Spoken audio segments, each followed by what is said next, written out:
E aí, pessoal, bem-vindos a mais um vídeo explicativo do livro Missionários da Luz. Nós estamos no capítulo 2, bem no comecinho, né? Chamado a epífise. A epífise, gente, é a cabeça do osso aqui, na nossa nuca, do osso da coluna vertebral, tá bom? Muito bem. Vamos lá, então? Enquanto o nosso companheiro se aproveitava da organização mediúnica, valímetros das forças magnéticas que o instrutor me fornecera para fixar a máxima atenção no médium. Lembrando que no capítulo anterior nós tratamos da mediunidade, né? Foi conversado a respeito de um médium dando passagem, como que é feito esse processo, né? Quanto mais lhe notava as singularidades do cérebro, mais admirava a luz crescente que a epífise deixava perceber. A glândula minúscula transformara-se em núcleo radiante e em derredor seus raios formavam um lótus de pétalas sublimes.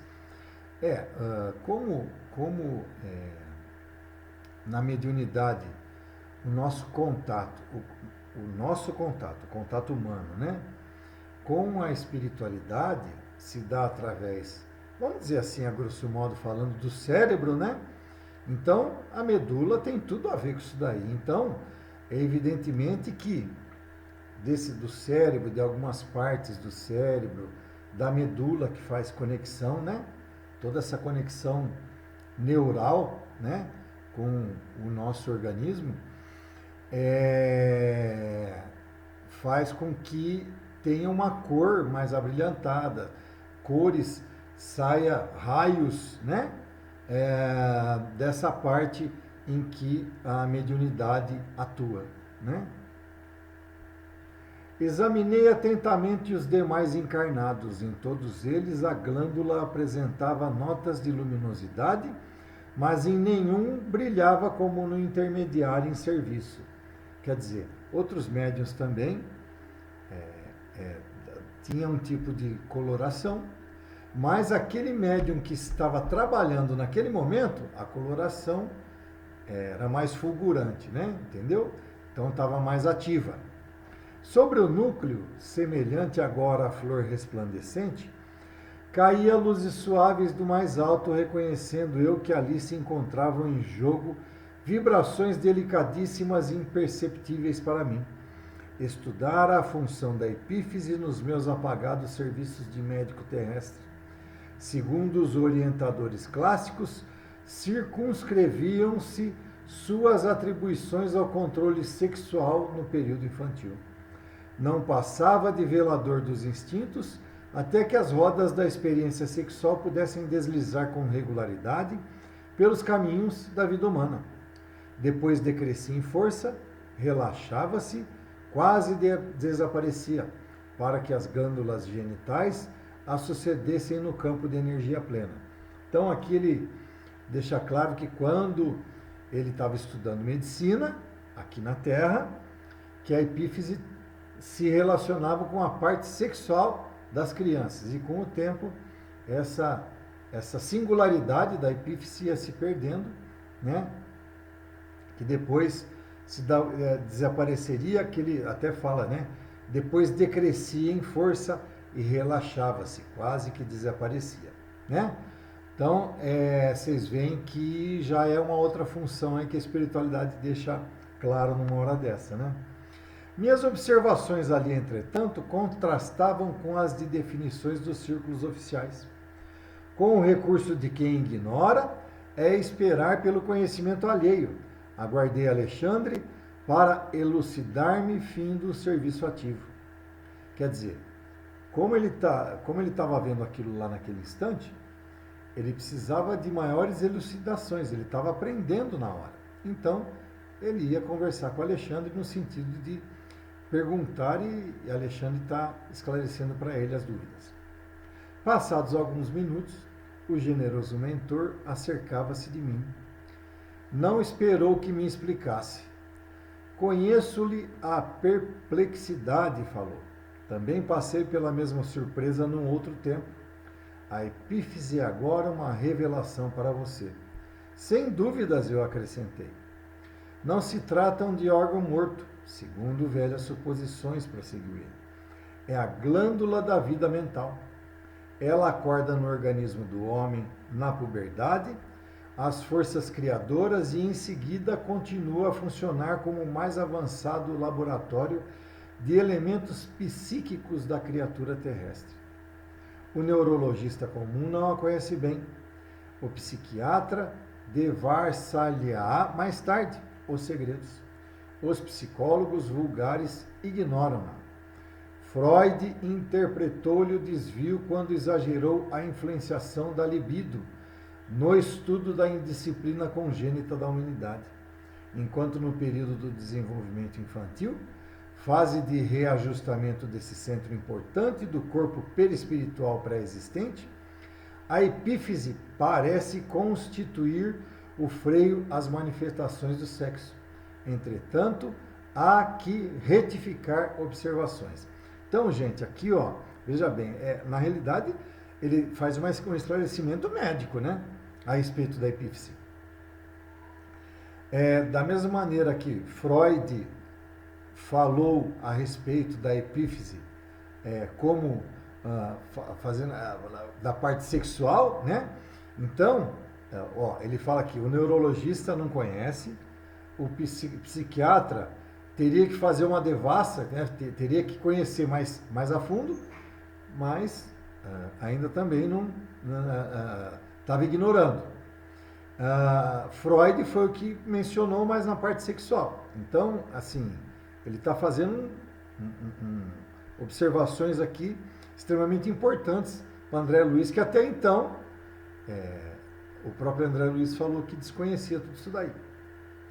Aos 14 anos aproximadamente, de posição estacionária quanto às suas atribuições essenciais, recomeça a funcionar no homem reencarnado.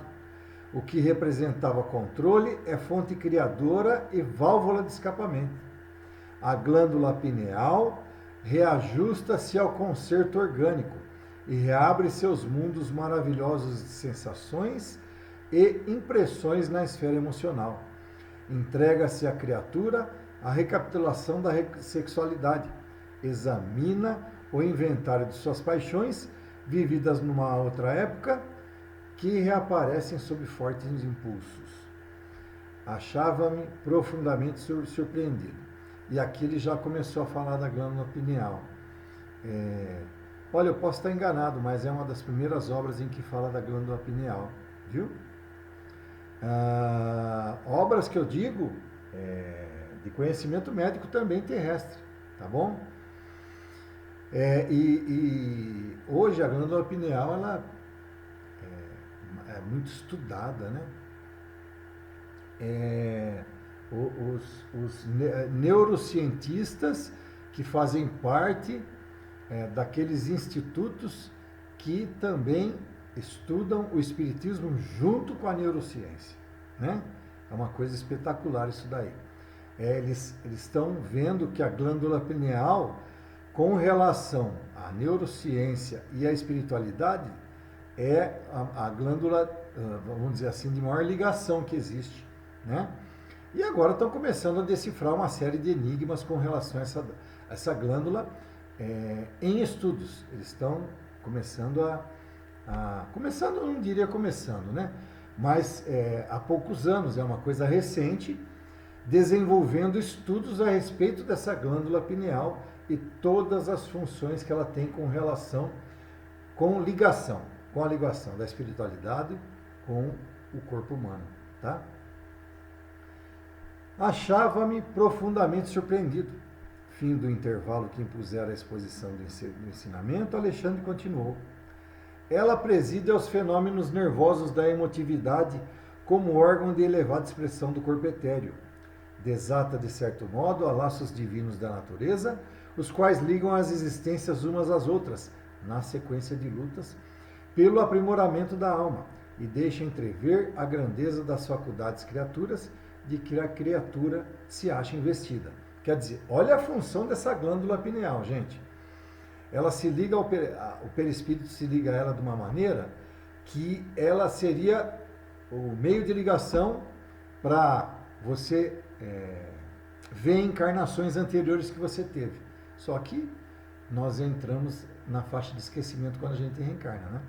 Então, vocês verem a função que o Alexandre, o espírito Alexandre, está explicando para André Luiz. E André Luiz diz: Deus meu, exclamei, e as glândulas genitais onde ficam?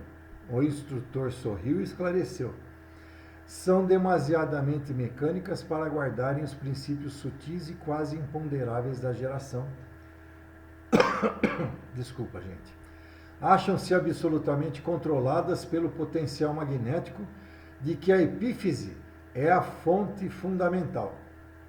As glândulas genitais segregam os hormônios do sexo, mas a glândula pineal, se me posso exprimir assim, segrega hormônios psíquicos ou unidades força que vão atuar de maneira positiva nas energias geradoras. Os cromossomos da bolsa seminal não lhe escapam à influenciação absoluta e determinada. Ou seja, a glândula pineal influencia diretamente também nas glândulas genitais, né? As glândulas genitais são aquelas que a gente usa durante o sexo, né? E que contém certos líquidos que segregam hormônios do sexo, esse tipo de coisa, né? Então, é difícil explicar, viu, gente? Como também é difícil de vocês entenderem. Mas tem tudo uma ligação que Freud detectou lá no comecinho, tá bom? Alexandre fez um gesto significativo e considerou: no entanto, não estamos examinando problemas de embriologia. Limitemo-nos ao assunto inicial e analisemos a epífise como glândula da vida espiritual do homem. Dentro do meu espanto, guardei rigoroso silêncio, faminto de instruções novas. Segregando delicadas energias psíquicas, a glândula pineal conserva ascendência em todo o sistema endócrino. Ligado à mente, através de princípios eletromagnéticos do campo vital, que a ciência comum ainda não pode identificar, comanda as forças subconscientes sob a determinação direta da vontade. Ou seja, a glândula pineal tem meu Deus do céu, me fugiu o termo. Tem influência direta sobre tudo que a gente comanda das nossas forças do nosso subconsciente, tá bom? Evidentemente, daquilo que a gente tem vontade, aí, de repente aquela coisa que vem do subconsciente é a pineal que está ajudando o perispírito a vir, né?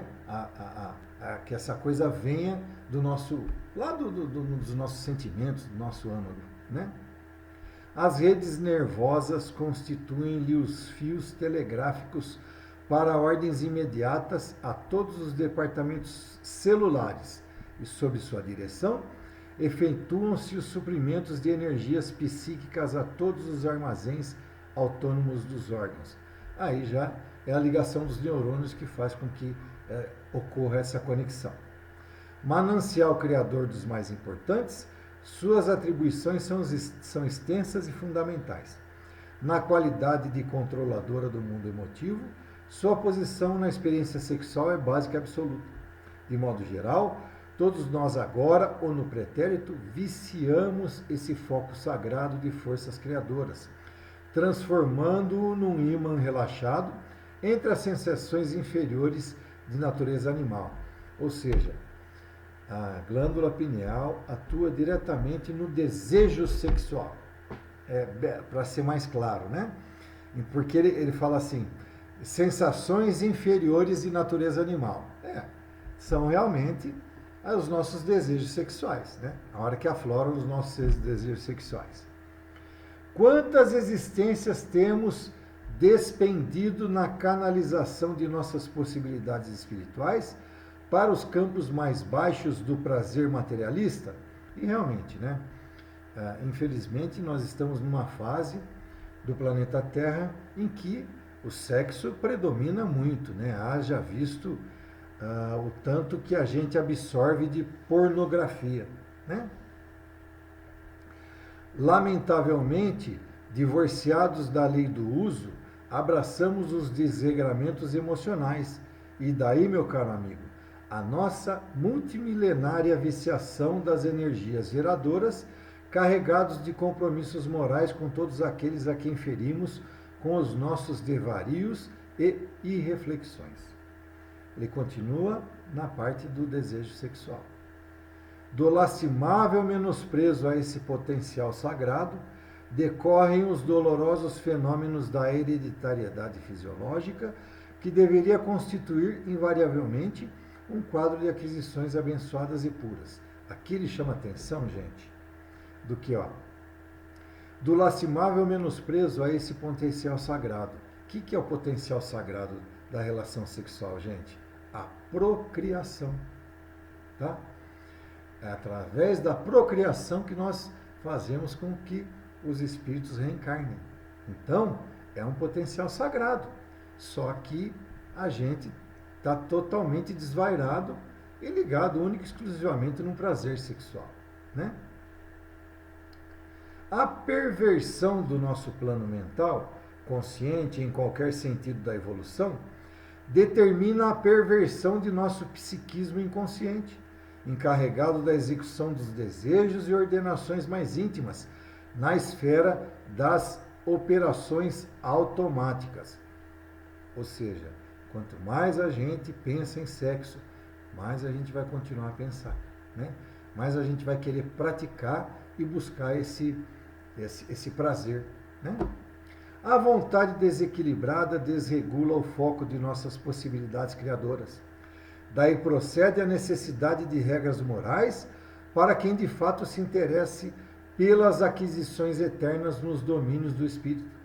Renúncia, abnegação, continência sexual e disciplina emotiva não representam meros preceitos de feição religiosa.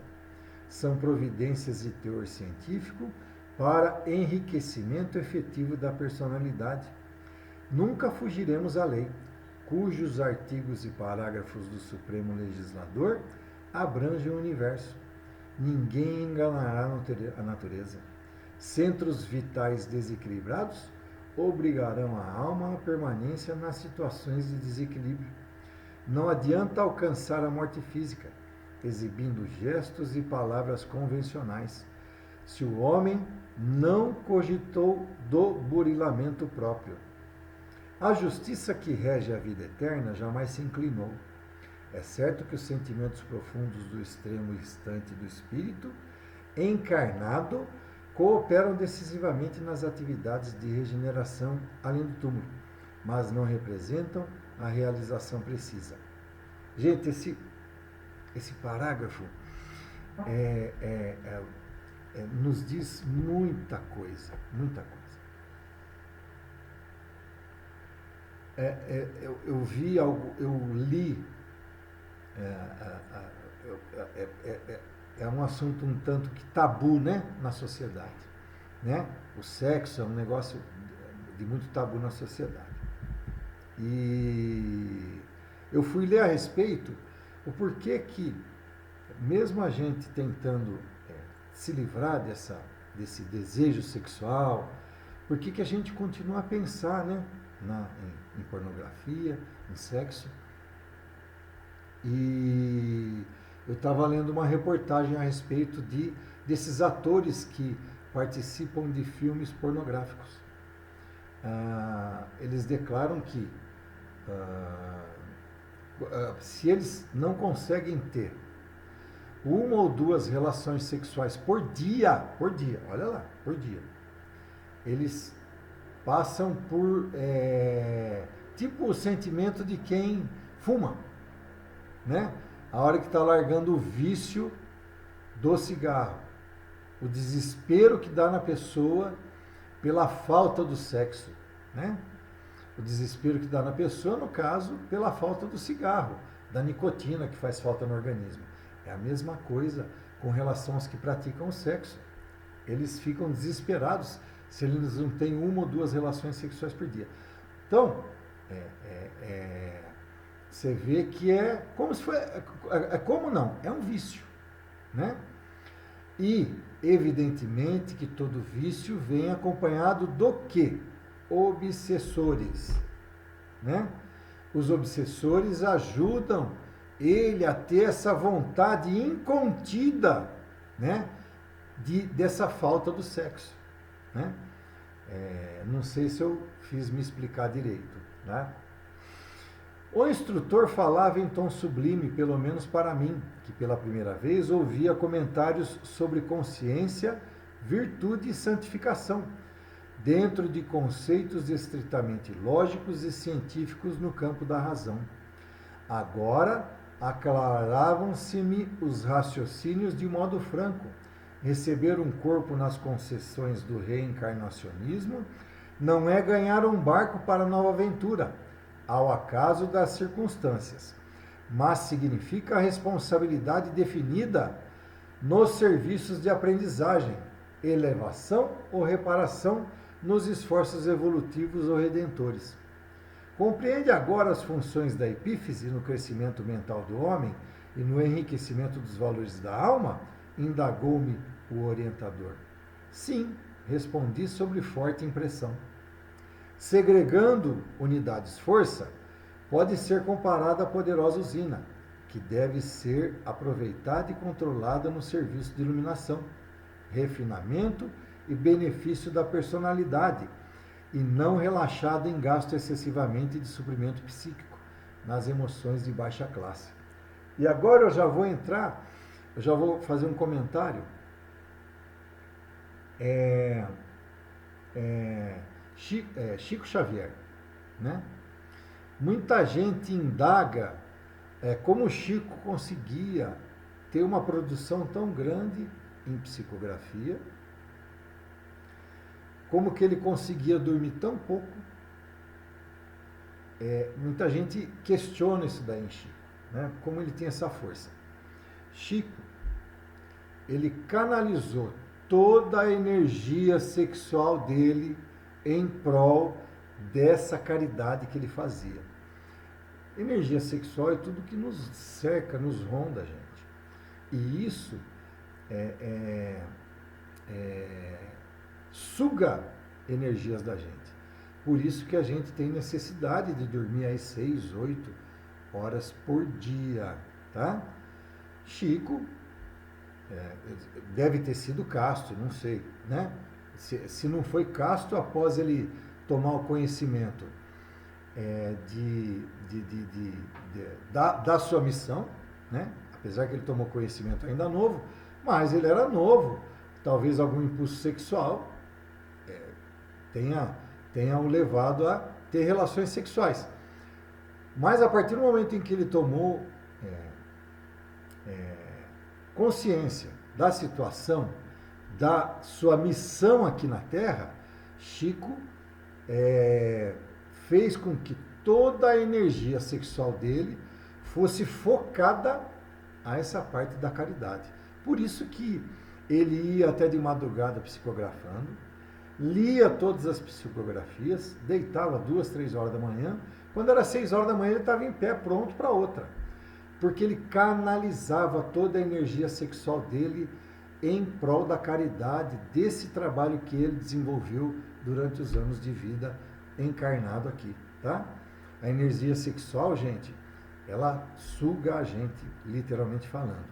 E se a gente consegue canalizar essa energia sexual sem ser na parte sexual, propriamente dita, ela se transforma em energia para o organismo, para nós ficarmos mais tempo acordados. Olha só como que é essa coisa, né?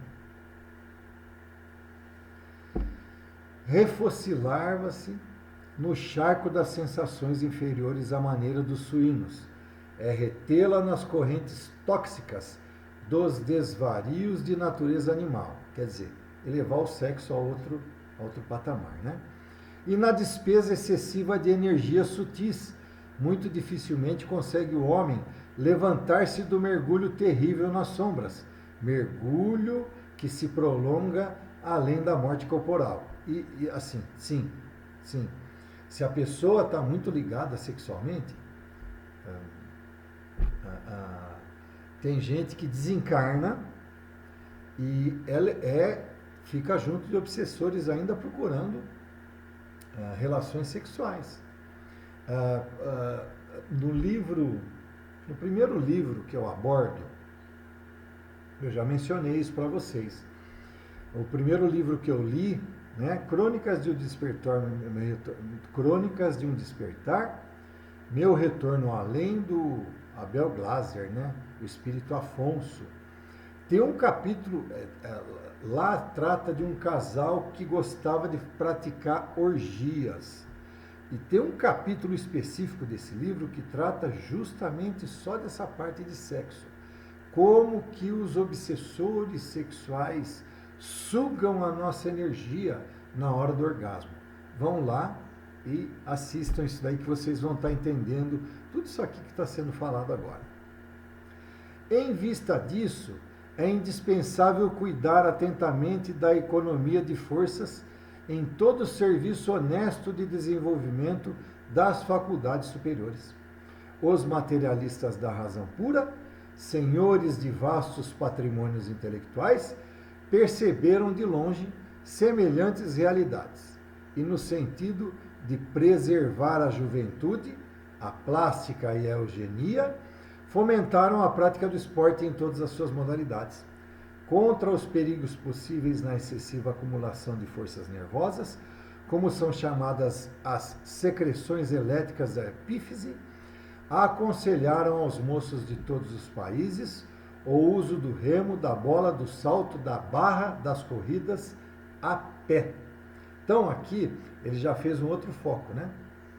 Quando você quer realmente focar em alguma coisa, substituir para dar força, foca no esporte, né? Olha aqui. Tanto é que ele cita o remo, a bola, salto, barras, corridas, né? Desse modo, preservavam-se os valores orgânicos legítimos e normais para as funções da hereditariedade. Ou seja, ao invés de você focar somente no sexo, você também pratica esporte, para você queimar um pouco dessa energia também, né? Não só pensando em sexo, tá? A medida, embora satisfaça em parte, é contudo incompleta e defeituosa. Incontestavelmente, a ginástica e o exercício controlado são fatores valiosos de saúde.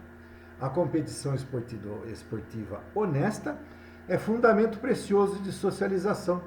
No entanto, podem sim circunscrever-se a meras providências em benefício dos ossos e, por vezes, degenera-se em elástico das paixões menos dignas. São muitos raros ainda na Terra os que reconhecem a necessidade de preservação das energias psíquicas para engrandecimento do Espírito Eterno.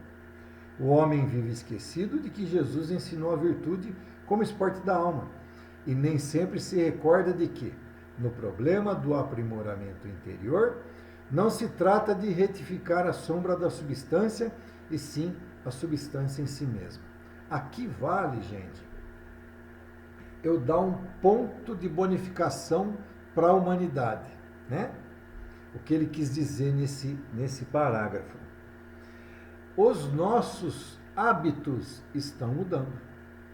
Graças a Deus estão mudando. E eu falo com propriedade porque, como eu sou dono de um bar, né? Existem pesquisas, isso é pesquisa, é número, gente, não sou eu que estou inventando, tá? Que o consumo do álcool, o consumo de cigarro está diminuindo conforme o passar do tempo. As novas gerações estão mais salutares, praticando mais, indo mais a academias, tendo uma alimentação melhor, tomando suplementos melhores, né? Tomando suplementos, cuidando mais da saúde, bebendo menos álcool, né? Menos açúcar, consumindo menos açúcar, fumando, porque o vício do cigarro, o vício do álcool é terrível, né? E tanto é que você vê, gente, vamos na minha área, né? Cervejarias lançando cervejas sem glúten, cervejas light. Então você vê que as próprias cervejarias já estão olhando para esse público. Então, em defesa da humanidade, ainda bem que a gente tem alguma coisa ao nosso favor, né, gente? Graças a Deus, né? Que nós estamos melhorando. Ouvia-lhe as instruções entre a emotividade e o assombro. Entende agora como é importante renunciar? Percebe a grandeza da lei de elevação pelo sacrifício? A sangria estimula a produção de células vitais na medula óssea e a poda oferece beleza, novidade e abundância das artes. O homem que pratica verdadeiramente o bem vive no seio de vibrações construtivas e santificantes da gratidão, da felicidade e da alegria. Não é fazer teoria de esperança, é princípio científico, sem cuja aplicação na esfera comum não se liberta a alma, descentralizada pela viciação nas zonas mais baixas da natureza. E porque observasse que as instruções lhe tomavam demasiadamente tempo, Alexandre concluiu: de acordo com as nossas observações, a função da epífise na vida mental é muito importante. Sim, considerei. Compreendo agora a substancialidade de sua influenciação no sexo e entendo igualmente a dolorosa e longa tragédia sexual da humanidade. Percebo nitidamente o porquê dos dramas que se sucedem ininterruptos às aflições que parecem nunca chegar ao fim, às ansiedades que esbarram no crime, o cipoal do sofrimento, envolvendo lares e corações. E o homem sempre disposto a viciar os centros sagrados de sua personalidade, concluiu Alexandre, sempre inclinado a contrair novos débitos, mas dificilmente decidido a retificar ou pagar. Compreendo, exclamei. Não seria então mais razoável? O orientador cortou-me a palavra e esclareceu. Já sei o que você deseja perguntar, e sorrindo me respondeu. Você pergunta se não seria mais interessante encerrar todas as experiências do sexo, sepultar as possibilidades do renascimento carnal. Ou seja, né? André Luiz fala assim, pô, mas então, se o sexo é nos causa tanto problema, por que não corta esse barato aí e a gente para de praticar, não tem mais que praticar sexo para o renascimento carnal, né? Semelhante indagação, no entanto, é improcedente. Ninguém deve agir contra a lei. O uso respeitável dos patrimônios da vida, a união enobrecedora, a aproximação digna constituem o programa de elevação. É, portanto, indispensável distinguir entre harmonia e desequilíbrio, evitando o estacionamento em desfiladeiros fatais. Ditas estas palavras, Alexandre calou-se como orientador criterioso que deixa ao discípulo o tempo necessário para digerir a lição. Ou seja, no final, gente, o que o Alexandre fala? André Luiz fala, pô, mas se o sexo é motivo de tanto problema, de tanta coisa ruim que acontece no nosso mundo, por que o Criador não corta o barato do sexo, né, e dá um outro jeito de criar uma outra encarnação, da pessoa se encarnar de outro jeito? Ele falou, não, o ser humano, olha a sutileza de Alexandre, né? Não, o ser humano tem que aprender a se controlar. E tem que entender também que o sexo é necessário para a procriação e que é bom quando se praticado com amor, né? O que ele quer dizer?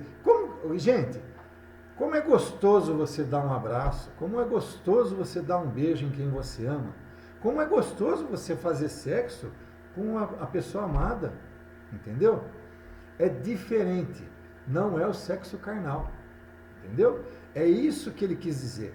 E você precisa aprender a se controlar. O ser humano precisa aprender a controlar essa volúpia sexual, entendeu? É isso que Alexandre quis dizer. Falou, não, de maneira nenhuma. O homem tem que se habituar a se controlar nesse aspecto. E assim, com palavras amorosas, né? É impressionante como a espiritualidade sabe ser sutil, chamando a atenção, né?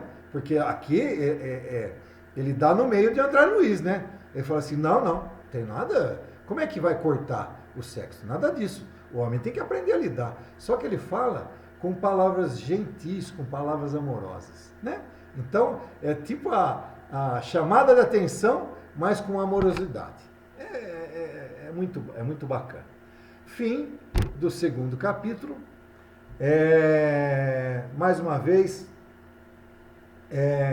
vão lá, curtam, compartilhem esse vídeo, vão lá no canal também, inscrevam-se no canal, compartilhe com o máximo de pessoas possíveis para que cada vez mais essa nossa querida doutrina fique mais conhecida, né? Porque é um negócio muito bacana. Você vê que é um capítulo de profundo conhecimento, né? Que vocês podem estar aproveitando e repassando aí para outras pessoas, para elas entenderem, né? Para entrar na faixa de entendimento dessa parte do sexo, que é muito bacana, tá bom? Um grande abraço e até o próximo capítulo.